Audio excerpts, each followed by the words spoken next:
Adam Grant states, humility is often misunderstood. It's about being grounded and recognizing that we are flawed and fallible.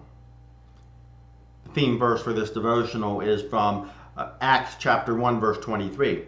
So they nominated two, Joseph, called Barabbas, who is also known as Justus, and Matthias. Not much is known about the disciple Matthias, and the only biblical record we have of him is right here in the book of Acts. There are three different traditions as to what happened to Matthias.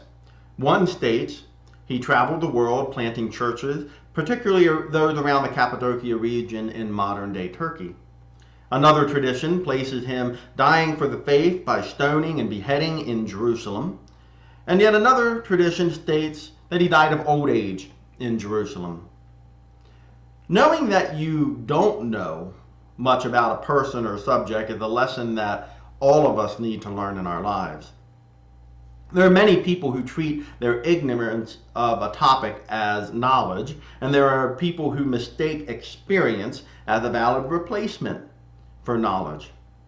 This is a difficult line to walk, where we balance knowing what we don't know, knowing that we don't know everything, and being confident about where we're going.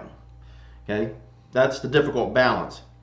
For example, years ago when I was in New York City with a group of people, we all got off the subway and the group proceeded to gather around one another and talk about what they were going to do.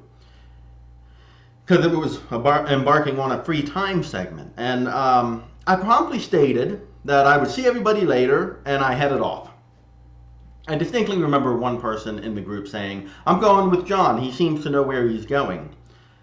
As we were walking, I quietly told the person that I had no clue where I was going, but I knew better than to just stand around in a big city and look like I didn't know where I was going. I knew that I could figure out where I was going or what I was doing while I was heading in the general direction of what I wanted to do. In our lives, we need to know that we don't have to have all the answers. We don't have to have all the knowledge.